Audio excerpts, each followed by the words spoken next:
यानि कान्यत्र लिंगानि स्थावराणि चराणि च तेषु संक्रमते देवस्तस्याम रात्रौ यतौ हरः शिवरात्रि स्ततः प्रोक्ता तेन स हरिवल्लभा।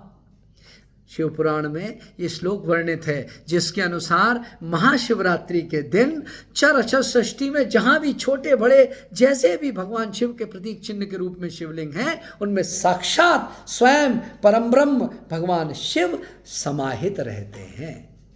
आज महाशिवरात्रि को हम सभी भक्तगण या तो भगवान शिव और माता पार्वती के विवाह के दिवस के रूप में मनाते हैं, या भगवान शिव के प्राकट्य दिवस के रूप में मनाते हैं, या जिस दिन उन्होंने विषपान किया था उस दिवस के रूप में मनाते हैं।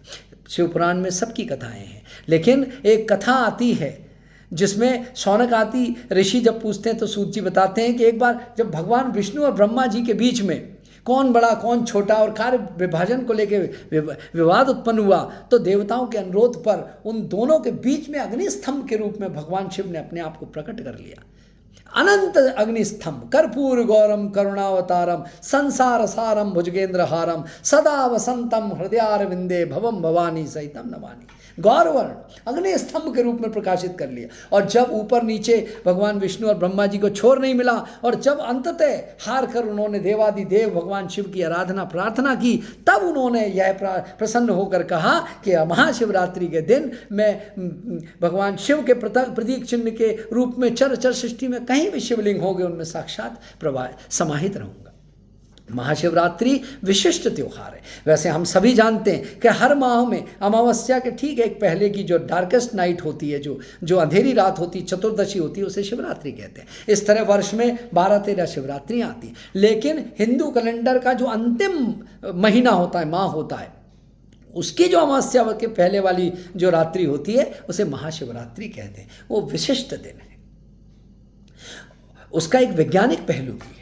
हम सभी जानते हैं कि 12 राशियों के रूप में हमारी काल गणना तो सनातन अनादिकाल से हमारे पुरखों ने की हुई है, पूर्वजों ने की हुई है। और उस अनुसार जो 12 राशियों में हमारे जो है वो जो हमारा देह है, जो हमारा डीएनए है, जो हमारा आवाज़ है, हमारी जो कदकाठी है, वो हम सभी जानते हैं पेरेंटल फादर और मदर से मिलती है। लेकिन जो हमारी एक कार्मिक देह है, जो हमारी भाग्य देह है, जो हमारी लक बॉडी है, वो जो है कॉस्मिक फादर और कॉस्मिक मदर से मिली है। वेद में लिखा है यत पिंडे तत् ब्रह्मांडे, जो कुछ भी शरीर में है, आपके पिंड में है, वो सब ब्रह्मांड में है। और जो कुछ ब्रह्मांड में घटित होता है वो आपके अंदर है, कोई भी नया नहीं है।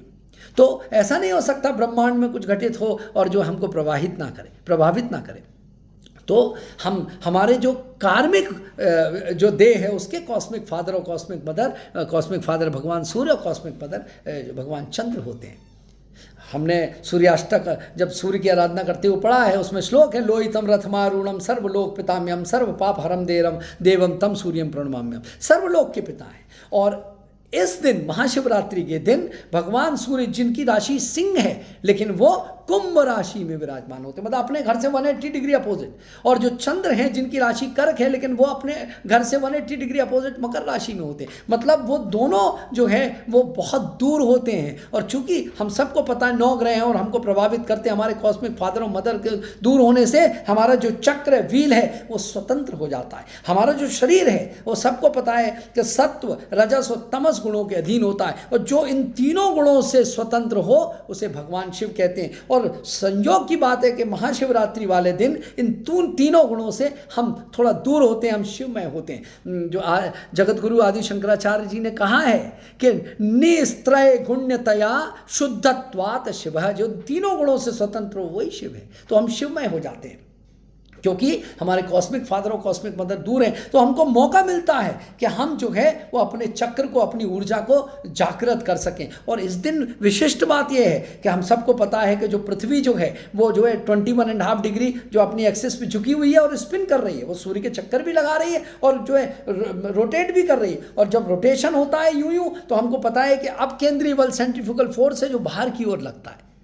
और इस दिन विशिष्ट रूप से जो धरती पर स्पेशली नॉर्थर्न हेमिस्फीयर में जो है वो जो सेंट्रीफ्यूगल फोर्स है वो ऊर्ध्वाकार होता है। इसलिए विधान है कि हम अपनी रीढ़ की हड्डी को सीधे रख के महाशिवरात्रि को हम समय न व्यर्थ करें, हम जागें। और विशेषकर जो मध्यरात्रि है उसका संधि काल है, एक मुहूर्त हमारे यहाँ काल घटना बहुत अनादिकाल से, एक मुहूर्त 48 मिनट का होता है, तो 12 बजे से 24 मिनट पहले और 24 मिनट बाद हम अपनी रीढ़ की हड्डी को सीधे रखें, ओम नमः शिवाय का जाप करें या ध्यान करें आग्नेय चक्र में, तो जो प्रकृति की जो स्वतः ऊर्जा तो ऊर्ध्वाकार बह रही है, हम नहीं भी जाना चाहते तो हमें सही ऊर्जा की ओर ले जाएगी और हम कई चीजें मैनिफेस्ट कर देंगे, शिवमय हो जाएंगे।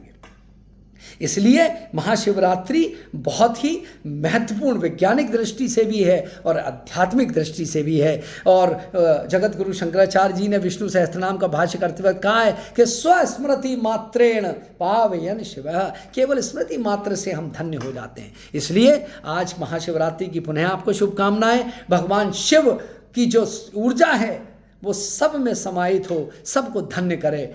ओम नमः शिवाय।